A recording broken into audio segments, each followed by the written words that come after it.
আসসালামু আলাইকুম। আচ্ছা, একাই আছেন ভাই আপনি, আর কেউ নেই? চলুন আপনাকে নিয়ে কন্টিনিউ করি। আচ্ছা, আপনার প্রবলেম ছিল না ভাই তাফসিরুল ইসলাম, যে কি প্রবলেম হচ্ছিল জানি? ভাই প্রবলেমটা হচ্ছে যে যে ছবিটা দিলাম এখানে এসে ঠেকে গেছে, আদার সবকিছু তো হয়ে গেছে। আচ্ছা দেখান তো, স্ক্রিন শেয়ার করেন।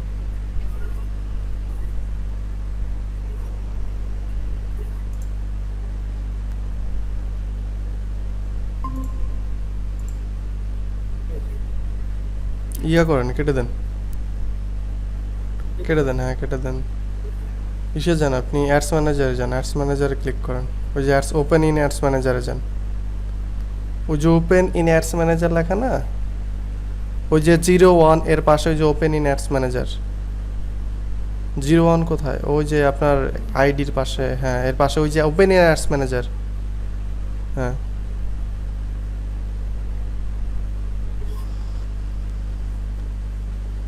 ডলার তো কেটে নিয়ে গেছে। ওটা দিয়ে দিবে আবার, সমস্যা নেই।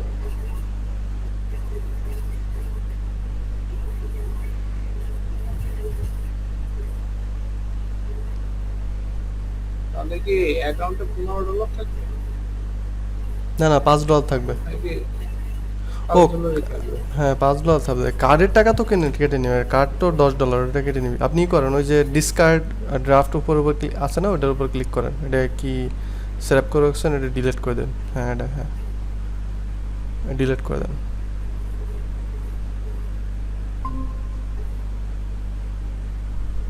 হ্যাঁ ডিসকার্ড এসে যান, এই সাইডে যান, সাইডে সাইডে লেফটে না, ওই আগের ট্যাবে যান, আগের ট্যাবে যান, সাইডে নেন কাজটা, হ্যাঁ আর একটু সাইডে নেন, আর একটু না সাইডে নেন। এই যে দেখেন বিলিং অ্যান্ড পেমেন্টসে ক্লিক করেন।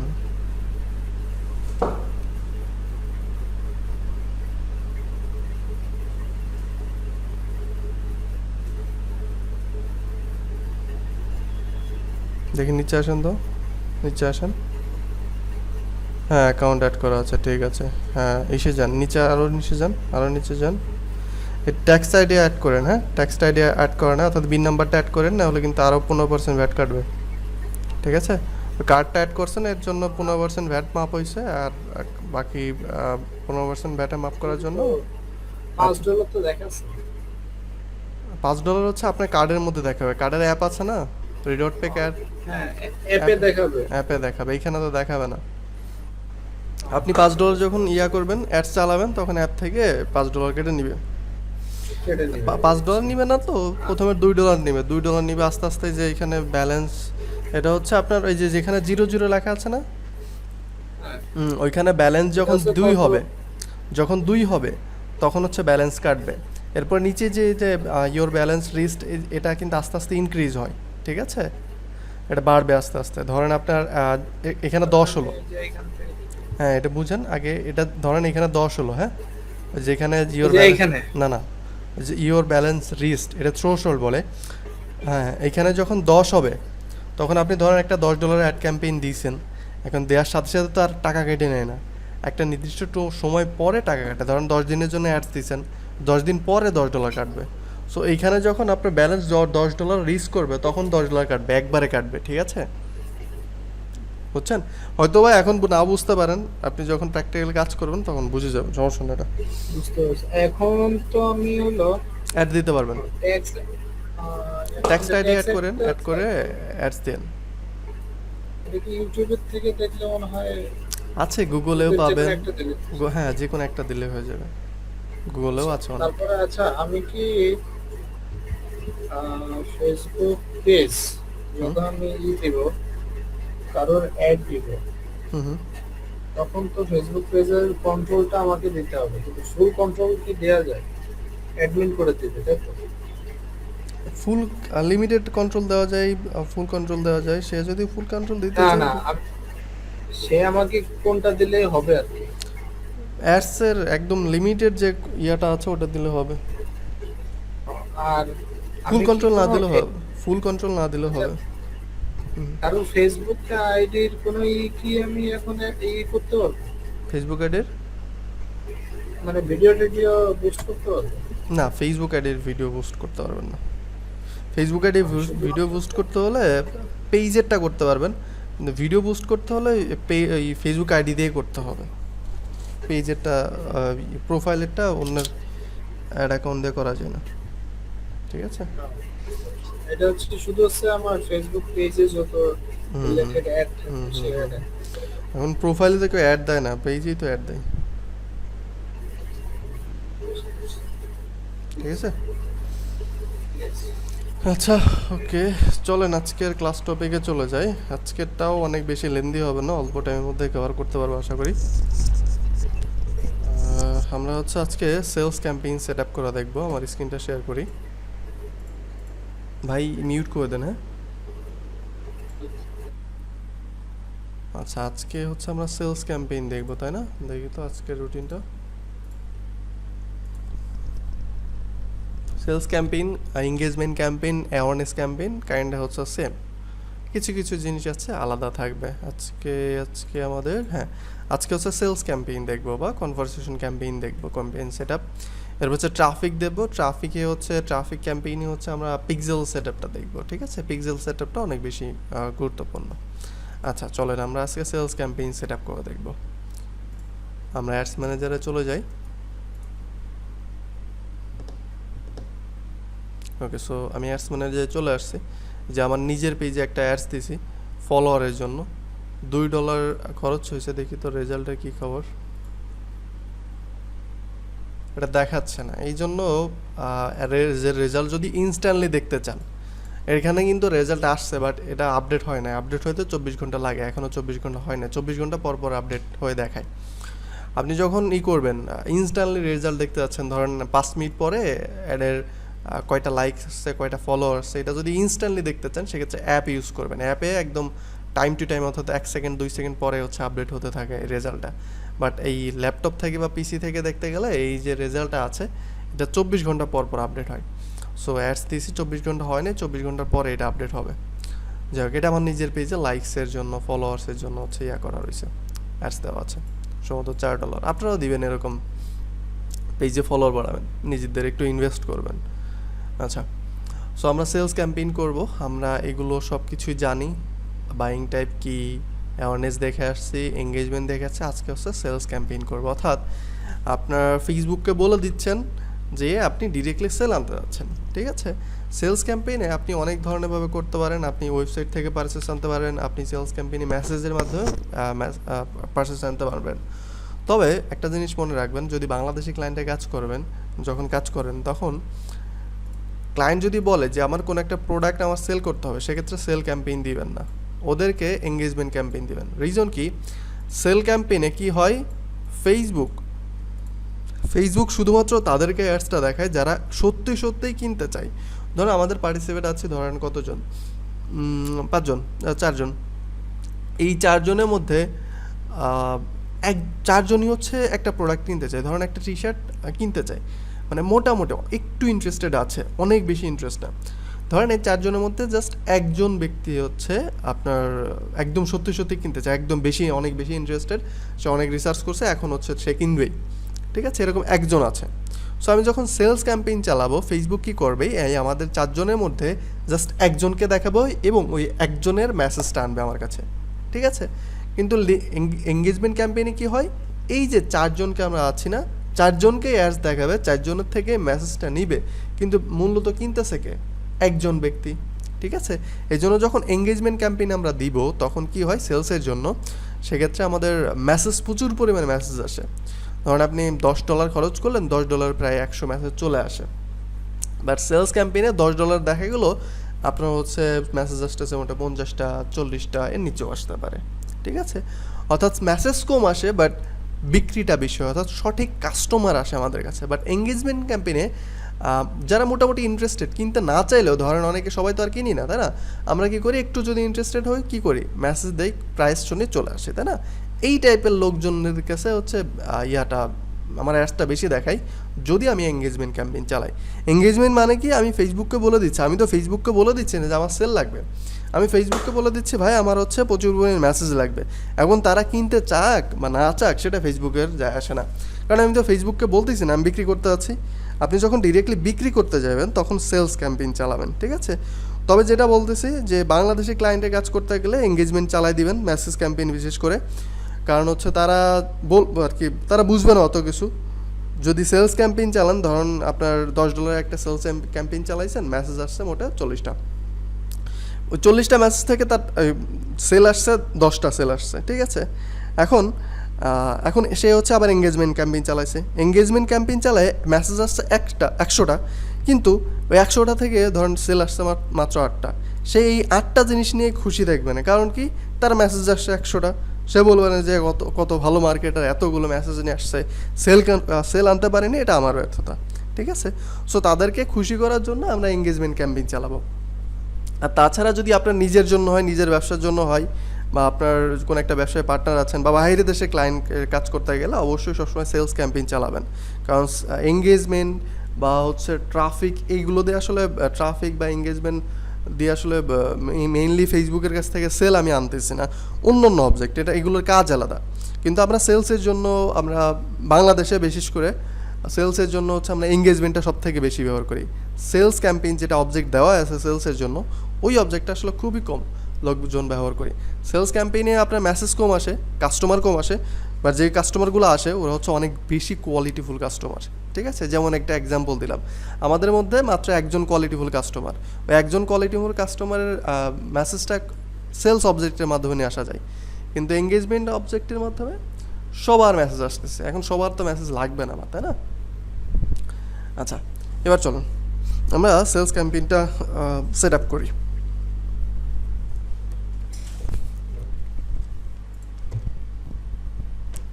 আচ্ছা, আমরা কন্টিনিউতে ক্লিক করি। এরপরে হচ্ছে আমাদের 3টা পেজ সেম আগের মতোই। আমাদের পেজের নাম দিব, ক্যাম্পেইন ডিটেলস, সেলস অবজেক্ট থাকবে, অ্যাডভান্টেজ প্লাস অ্যাডস ক্যাটালগ আমরা চাইলে দিতে পারি, অথবা এখান থেকে প্রোডাক্ট আপলোড করতে পারি, বাট প্রোডাক্ট আমরা অ্যাড করব না, আমরা প্রোডাক্ট এইখান থেকে অ্যাড করব, ঠিক আছে। এরপর হচ্ছে বাজেট, এটা আমরা জানি, এটা আর এক্সপ্লেন করতেছি না। এরপর হচ্ছে এটা অলওয়েজ হাই ভলিউম রাখবেন, এটা চেঞ্জ করার দরকার নেই কখনোই, এটা অলওয়েজ হাই ভলিউম রাখবেন। এখানে আর কি কি আছে, আমাদের বাজেট শিডিউলিং, এটা আমরা করতে পারছি না, আমরা দেখি অ্যাডসেট বাজেট নিয়ে কাজ করব, ক্যাম্পেইন বাজেট না, অ্যাডসেট বাজেট নিয়ে কাজ করব, ঠিক আছে। আচ্ছা, সো আমরা সেকেন্ড পেজে চলে যাচ্ছি। অ্যাডসেটের মধ্যে আমরা এই যে আমাদের লোকেশন কী হবে, আমরা কোথায় সেল চালাচ্ছি। যদি আমরা ওয়েবসাইট থেকে পারচেজ আনতে চাই, সেক্ষেত্রে অবশ্যই ওয়েবসাইটের বিষয়গুলো আপাতত ইগনোর করতেছি, আমরা আপাতত মেসেজ ডেস্টিনেশন নিয়ে কথা বলবো। ওয়েবসাইটেরটা আমি হচ্ছে এই যে নেক্সট ক্লাসে ট্রাফিক ক্যাম্পেইনে দেখাবো, ওকে। আচ্ছা, সো আমরা আপাতত সেলসটা আমার কাস্টমারদেরকে নিতে যাচ্ছি মেসেজের মধ্যে। সো মেসেজ ডেস্টিনেশন, যদি কল আনতে চান কলে দিতে পারেন, বাট কলটা আসলে এই জামা কাপড় ইউজুয়ালি বিক্রি করার জন্য কলটা প্রয়োজন পড়ে না, মেসেজটা বেশি প্রয়োজন পড়ে। তবে স্পেসিফিক কিছু বিজনেস আছে, সেক্ষেত্রে আপনার কল আনা লাগে। যেমন হচ্ছে আপনার রিয়েল এস্টেট বিজনেসে ধরেন আপনার একটা ক্লায়েন্ট, সে হচ্ছে 5 লাখ টাকা একটা প্রপার্টি কিনতে চায়, সে তার 3টা 4টা 5টা মেসেজ দিয়ে আর আপনার সঙ্গে কথা বলবে না, তাই না? এত বড় একটা ডিল করবে, সে অবশ্যই কী করবে, ডিরেক্টলি আপনাকে কল দিবে, তাই না? সেক্ষেত্রে এই টাইপের কাজের ক্ষেত্রে, সার্ভিসের ক্ষেত্রে অবশ্যই কল অবজেক্ট ব্যবহার করা উচিত। আচ্ছা, ফেসবুক পেজ, এটা আমরা জানি। মেসেজ ডেস্টিনেশন কী হবে এটাও আমরা জানি, একটা হচ্ছে অটোমেটিক আর একটা হচ্ছে ম্যানুয়াল, এটা আমরা বুঝি। এরপর হচ্ছে আমাদের পারফরমেন্স গোল কী হবে, ম্যাক্সিমাম নাম্বার অফ কনভারসেশন, ঠিক আছে, এটাই থাকবে, ম্যাক্সিমাম নাম্বার অফ কনভারসেশন। যদি বেশি মেসেজ আনতে চাই, সেক্ষেত্রে অবশ্যই লাস্ট ক্লাসে এঙ্গেজমেন্ট ক্যাম্পেইনের ক্লাসেও বলছিলাম আপনাদেরকে, যদি বেশি মেসেজ আনতে চাই, কনভারসেশন লোকেশন হবে হচ্ছে মেসেজ ডেস্টিনেশন, অ্যান্ড পারফরমেন্স গোল হবে ম্যাক্সিমাম নাম্বার অফ কনভারসেশন। দুটা সেম, বাট দুটা কাজ আলাদা, এটা রেখে দিব। আচ্ছা, এরপর হচ্ছে কস্ট পার রেজাল্ট গোল, আমরা এখানে নান মাঝে সিলেক্ট করা যায়, মাঝে সিলেক্ট করা যায় না। ভ্যালু রোলস, এটা আমরা দিতে যাচ্ছি না। এখানে হচ্ছে কনভারসেশন কাউন্ট, এটা আমাদের লাগবে না। ডেলিভারি, এটাও আমরা এডিট করতে পারছি না। এরপর হচ্ছে আমাদের বাজেট অ্যান্ড শিডিউল, এটা আমরা জানি, শিডিউল অর্থাৎ একটা স্টার্ট ডেট এন্ড ডেট, এটা আমরা তো দেখছি। এরপর হচ্ছে আমরা দেখি এখানে আর কী আছে, বাজেট শিডিউলিং, এই বিষয় নিয়ে আমরা আলোচনা করছি, সো এটাও স্কিপ করি। মোটামুটি সবই দেখে ফেলছি আমরা, এখন জাস্ট অবজেক্টগুলো ঘুরে ফিরে দেখতে হবে কোথায় কী আছে, ঠিক আছে। অডিয়েন্স পার্টটাও দেখে ফেলছি আমরা, অডিয়েন্স থেকে আমরা সকল অডিয়েন্সগুলো সেট আপ করতে পারবো। লাস্ট ক্লাসে নতুন একটা বিষয় দেখছিলাম, সেটা হচ্ছে যে আমাদের ইউজে সেভ অডিয়েন্স বা অডিয়েন্স কীভাবে সেভ করতে হয় সেই বিষয়টা দেখছিলাম লাস্ট ক্লাসে। এখান থেকে আপনার কাস্টম অডিয়েন্সগুলো দিতে পারবেন, বা অর্থাৎ এক্সক্লুড করতে পারবেন, বাদ দিতে পারবেন। একটা কাস্টম অডিয়েন্স তৈরি করে ওই অডিয়েন্সটাকে আপনি বাদ দিতে পারবেন। যদি ইনক্লুড করতে চান সেক্ষেত্রে যে এখানে যাবেন, এই যে ইনক্লুড দোজ কাস্টম অডিয়েন্স, এখান থেকে ক্রিয়েট করতে পারবেন আপনি। একটা হচ্ছে কাস্টম অডিয়েন্স আর একটা হচ্ছে লুকে লাইক অডিয়েন্স। আচ্ছা, আপনাদেরকে সম্ভবত লুকে লাইক অডিয়েন্সটা দেখানো হয়নি, তাই না? হোয়াট ইজ লুকে লাইক অডিয়েন্স, এটা কি দেখানো হয়েছে আপনাদেরকে? বোঝানো হয়েছে? একটু রেসপন্স করবো। না লুকে লাইক অডিয়েন্সটা বোঝানো হয়েছে? না না, এটা বলা আচ্ছা, লুকে লাইক অডিয়েন্সটা কি, ধরেন আমার পেজের মধ্যে যাই, যে কোনো একটা পেজের মধ্যে যাই, এই যে আমার পেজে যারা কানেক্টেড আছে তারা ম্যাক্সিমামই হচ্ছে স্টুডেন্ট, যারা হচ্ছে অনলাইন থেকে ইনকাম করতে চাই, বা তাদের কি বলে লাইফে এখন কিছু করার একটা মুহূর্ত, অর্থাৎ মোমেন্ট, অর্থাৎ আমাদের এইজের যারা আছি, অর্থাৎ কিছু একটা করে টাকা পয়সা ইনকাম করতে চাই, সেটা হোক ফ্যামিলির জন্য, বউ বাচ্চার জন্য, নিজের জন্য। মানে এই যে ইয়াং জেনারেশনের যারা আছে আমার পেজে, যা সবাই ওই টাইপের লোকজন, কারণ সবাই হচ্ছে স্টুডেন্ট, ঠিক আছে? ইদার স্কুল কলেজ, বা হচ্ছে কলেজ শেষ হয়ে গেছে, ফ্যামিলি ম্যান আছে, এরকম এই টাইপের, অর্থাৎ যারা অনলাইন থেকে ইনকাম করতে চাই বা অর্থাৎ ফ্রিল্যান্সিং থেকে ইনকাম করতে চাই, এই টাইপের লোকজন আমার পেজের সঙ্গে কানেক্টেড, কারণ আমি এই টাইপের কাজ করি বা হচ্ছে আমি এই টাইপের কন্টেন্টগুলো তৈরি করি, ইত্যাদি ইত্যাদি, ঠিক আছে? সো এই যে এই টাইপের অডিয়েন্স শুধুমাত্র কি 1300 আছে পুরো বাংলাদেশের মধ্যে? এই টাইপের অডিয়েন্স শুধুমাত্র 1300 অডিয়েন্স আছে না, এই টাইপের অডিয়েন্স আছে ধরেন পুরো বাংলাদেশের মধ্যে 10 লাখ বা 20 লাখ। আমি চাচ্ছি এই টাইপের এক্স্যাক্টলি এদের মতো হুবহু এই টাইপের লোকজনকে চাচ্ছি, অন্য কাউকে না।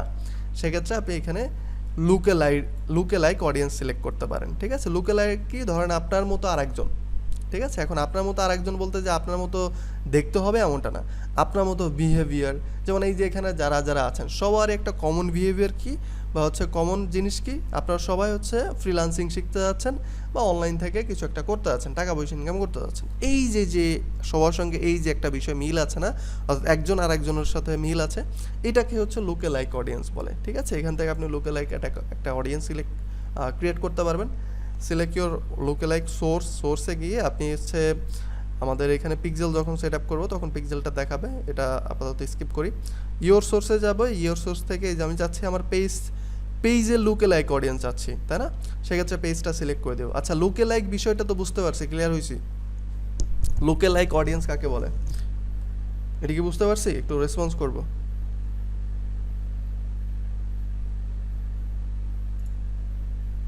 লুকে লাইক অডিয়েন্সটা কি, এটা কি বুঝতে পারছি?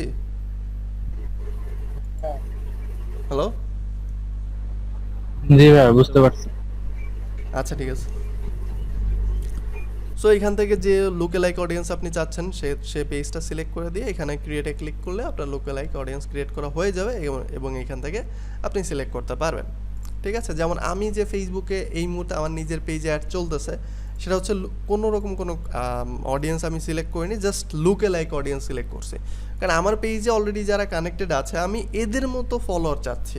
পেজে ফলোয়ারের জন্য অ্যাডস দেওয়া হয়েছে, 1200 ছিল 100 বাড়ছে।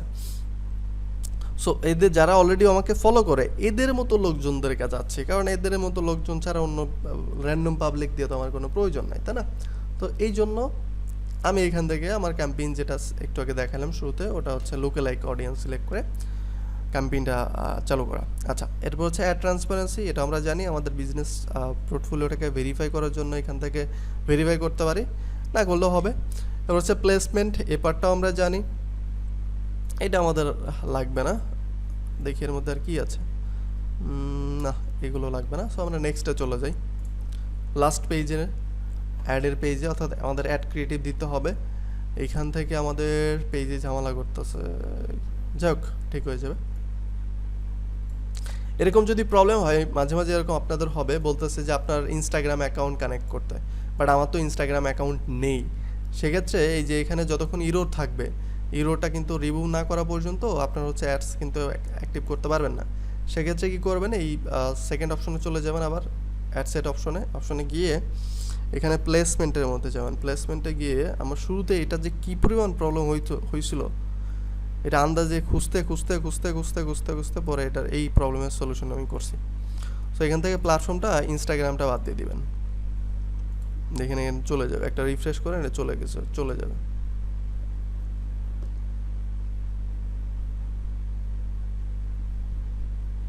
চলে গেছে না, এর দুটারই চলে গেছে। এবার এখানে এসে আপনি ধরেন আমি হচ্ছে করতে যাচ্ছি, ইনস্টাগ্রামে দেখাইতেও যাচ্ছি। সো আবার এখানে প্লেসমেন্টে এসে কই প্লেসমেন্টটা, ইনস্টাগ্রামটা আবার সিলেক্ট করে দিবেন, আর কোনো প্রবলেম হবে না। থার্ড পেজে যাই, কোনো প্রবলেম হবে না। দেখছেন এরোটা কিন্তু এখন নাই, এরো থাকার কথাও না, কারণ আপনার ইনস্টাগ্রাম প্রোফাইল থাকুক আর না থাকুক, আপনি জাস্ট আপনার ফেসবুক পেজ থাকলেই ওই পেজের ভিডিওটা আপনি ইনস্টাগ্রামের ইউজারদের থেকে দেখাইতে পারেন অ্যাডস আকারে। ওকে, যে ইনস্টাগ্রাম এখন সিলেক্ট করতে বলতেছে না, আমাদের হোয়াটসঅ্যাপটা অলরেডি কানেক্ট করা আছে। এরপর হচ্ছে আমাদের ক্রিয়েট অ্যাড, এখান থেকে আমাদের চাইলে পেজ থেকে অ্যাডস নিতে পারি, কন্টেন্ট নিতে পারি, অথবা এখান থেকে ক্রিয়েট করতে পারি।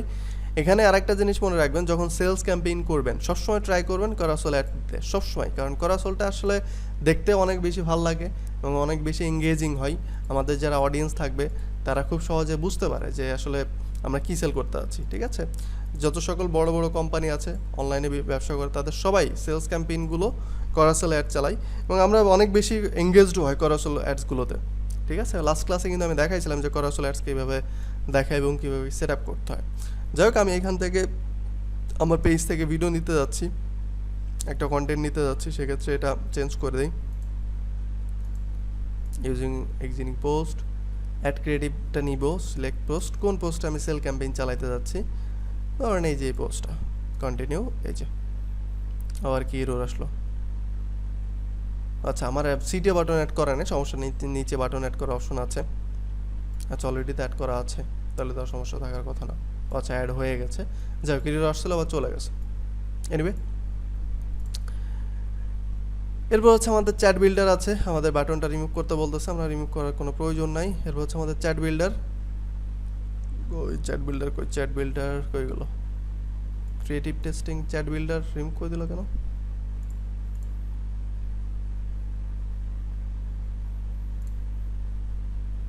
এডিট প্লেসমেন্ট, এগুলো তো ইনহ্যান্স করতে হয়, এগুলোতে আবার করেন না কখনো, সেভ টেপ করেন না, ঝামেলা হবে, আপনার ভিডিওগুলো নষ্ট করে দিবে এগুলো।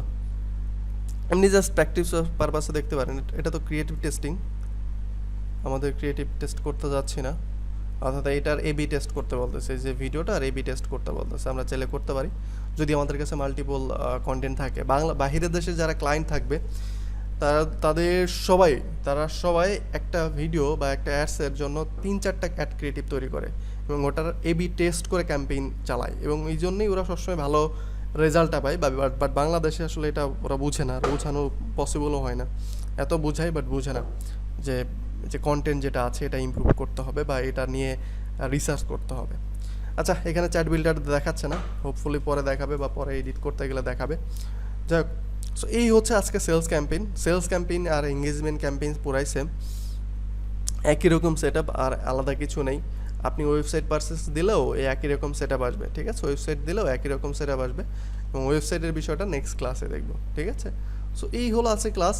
যদি ক্লাস রিলেটেড কোনো কোশ্চেন থাকে হ্যান্ড রেজ করব।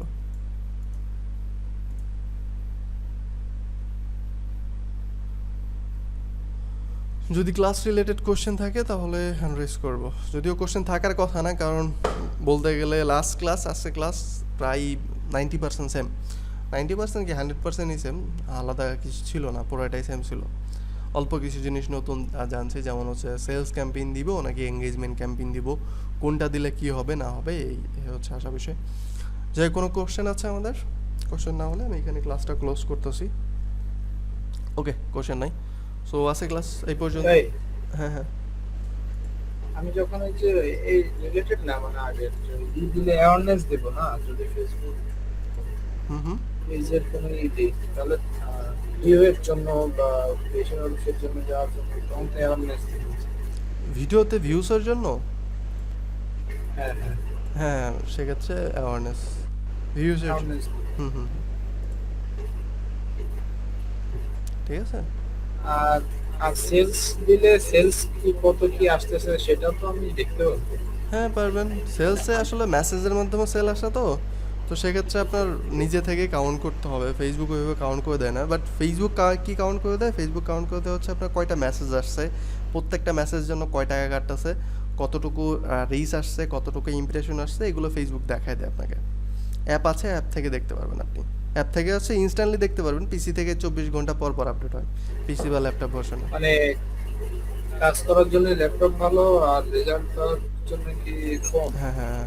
মানে ইনস্ট্যান্টলি রেজাল্ট পাওয়ার জন্য, ধরেন আপনি এখন অ্যাডস দিয়েছেন, 1 ঘন্টা পরে 2 ঘন্টা পরে কি রেজাল্ট আসছে, কিরকম কয়টা মেসেজ আসছে, এটা দেখার জন্য ফোনের অ্যাপ থেকে দেখা ভালো। কারণ এটা ইনস্ট্যান্টলি আপডেটটা দেয় না, 24 ঘন্টা পর পর আপডেট করে। ঠিক আছে। আচ্ছা জি, দীপ্ত ভাইয়া বলেন।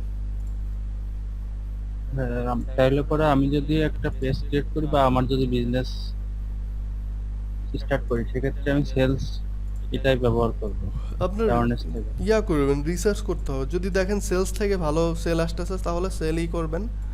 আর মাঝে মাঝে অনেক সময় আবার এঙ্গেজমেন্ট থেকে ভালো সেল আসে। এটা ডিপেন্ড করে প্রোডাক্টের উপর। এটা আসলে এক্স্যাক্টলি কোনো অবজেক্টই বলা যায় না যে এই অবজেক্টই সারা জীবন কাজ করতে হবে। ঠিক আছে। এটা হলো ডিপেন্ড করে যেটার উপর হুম কোনটায় বেশি আসে কম আসে এটা এটার উপর। একটা অ্যাডস দিয়ে দেখতে হবে যে কোনটাতে ভালো রেজাল্ট আসতেছে। যেটাতে ভালো রেজাল্ট আসবে ওটাতে কাজ করতে হবে। তবে যখন বাংলাদেশি ক্লায়েন্টের কাজ যদি হয় সেক্ষেত্রে এঙ্গেজমেন্ট ক্যাম্পেইন দিয়ে চালাই দিবেন, ওরা তাতে খুশি হয়ে যাবে না। আর যদি নিজের প্রোডাক্ট হয় অর্থাৎ বা নিজের কোনো কোম্পানি, নিজের পরিচিত, সেক্ষেত্রে একটু যেহেতু হ্যাঁ, আপনি তো জানেন যে আসলে কি করতে হবে, সো অবশ্যই সেক্ষেত্রে তো আপনার ভালোটাই করতে হবে, তাই না? সেক্ষেত্রে আপনি রিসার্চ করতে পারেন যে আসলে কোনটাতে ভালো রেজাল্ট আসতেছে। জি। আচ্ছা জি ভাইয়া বলেন, তাফসিরুল ইসলাম। ভাই রেডট রেডটের যে ডলারটা, হুম। এটা এক্সচেঞ্জ মানে ই ডলার বলতে আছে রিসার্চ, আচ্ছা, ডলার রিসার্চ যেটা করার জন্য P2P একটা অপশন আছে, ওইখানে গিয়ে আপনি ডলারটা কিনতে পারবেন। ঠিক আছে। কিনলে ওরাই মানে P2P, এটা কি ওয়েবসাইট? না, ওই রেডট পের মধ্যে অপশন আছে। রেডট পের মধ্যে একটা অপশন আছে P2P, আমি দাঁড়ান আপনাকে স্ক্রিনশট দিয়ে দিচ্ছি।